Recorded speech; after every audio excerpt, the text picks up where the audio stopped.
welcome back to my YouTube channel. As promised, this is day 2. We are spending quality time with God and deciphering the devotional of the day, which I already pretty much go through, and I just go into my Bible and read over the verses and talk to you guys about what the verses mean to me. Today's devotional really spoke to me because it reminded me of the way God doesn't just rescue us, but how he rescues us. Not into confusion, not back into bondage, but into a spacious place. It literally speaks of a spacious place. A spacious place is what? A place of safety, a place of salvation, a place where we no longer are slaves to sin, fear, shame, or our past. We get to literally live in freedom with God when he comes and saves us. He speaks on when he saves us, it is to bring us into a spacious place. The devotional talks about how God takes us out of tight, suffocating spaces and leads us into freedom. And what really stood out to me is he doesn't do it because we're worthy. He doesn't do it because we finally got things right or we're finally doing things the right way and up to his standards. He does it because he delights in us. How much of an honor is that? That's hard for some of us to receive because we're so used to being loved with conditions. But God's rescue is a choice he makes, not a reward that we earn. As scripture always reminds us, God will always leave the 99 for the one. And he has done that so many times in my life specifically. And not because one person or that one person deserves it more, but because we are his sheep and the shepherd's heart won't let him leave any of us behind. The first verse is Psalms 18:19. It reads, "He led me to a place of safety, rescued me because he delights in me." This is David speaking. David is explaining that God himself reached down from heaven and pulled him out of deep waters. I know a lot of us are in deep waters right now. A lot of us seem to always find ourselves in deep waters. Some of us are there because of choices we've made. Some of us are in relationships built in sand. Some of us are at jobs where we're overlooked, undervalued, and denied every opportunity despite our efforts. And it tends to make us feel like everything we've poured out is somehow in vain. But God promises this. He will remove you from under your enemies. He will rescue you every single time. So please, as the devotional reminds us, don't lose courage, because when God rescues you, he doesn't just pull you out. He literally brings you into a safe space, a spacious space. John 8:34, and that reads, "Jesus replied, 'I assure you that everyone who sins is a slave to sin.'" Jesus is speaking plainly here. He's saying it clear as day. There's no interruptions, and he's meaning every single word he says. Sin isn't just a mistake, but it is clearly a master, because if he's saying anyone who sins is a slave to sin, that means sinning is your master. And what this means to me is that when God rescues us, he doesn't just rescue us from situations. He's rescuing us from bondage. He's rescuing us from things that we've become a slave to, which is sinning. If you continue on to read the surrounding lines of John 8:34, it talks about when you are brought into God's family, you are no longer a temporary guest. You are part of the family. And it says here, a slave is not a permanent member. And what he's saying is that a slave to sin can't be a permanent member in God's house. You are no longer bound to what once controlled you. You are brought into freedom, and freedom changes everything.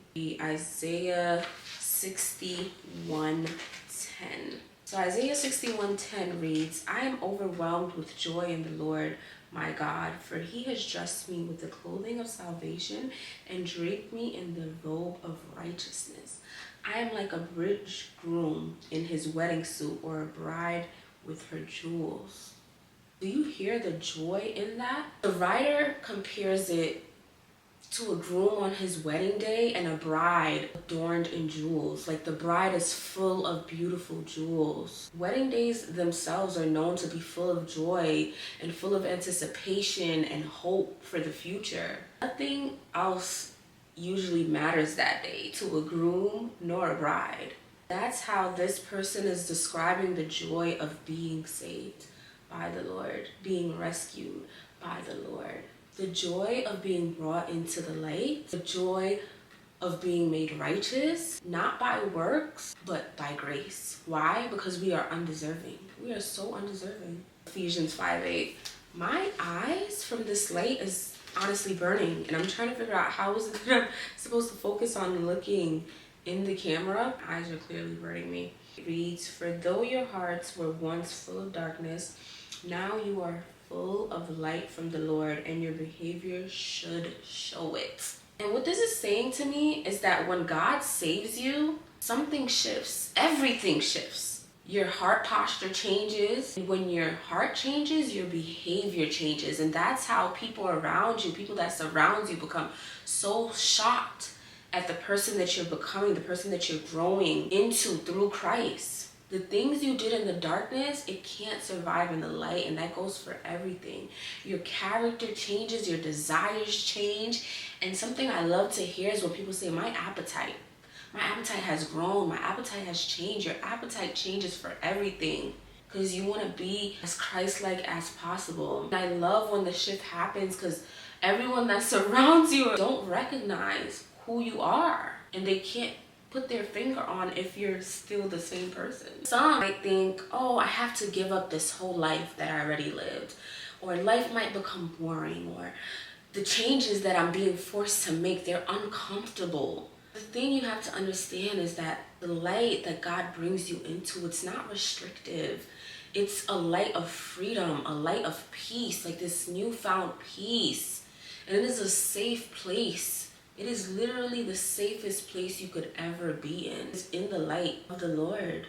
So what I'll leave you with, if you're feeling stuck, overwhelmed, or trapped right now, know this: God sees you. God always sees you. He is always watching. He is not intimidated by how deep in the water that you are. If you somehow feel like you're drowning, God can handle the deepest of depths of water. He's not intimidated by them. He is not turned away by your past. He is not waiting for you to become perfect to rescue you. He's not gonna wait for that. When he comes with the tightest grip, with the quickness, and he grabs you away. And he says, let's go, my child. It's time.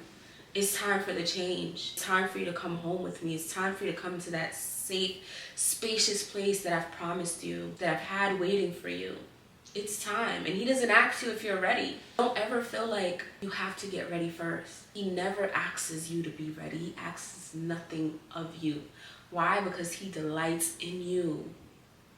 And because he delights in you, he will continue to bring you into that spacious space. Stay encouraged, stay close to God, stay as close to him as possible.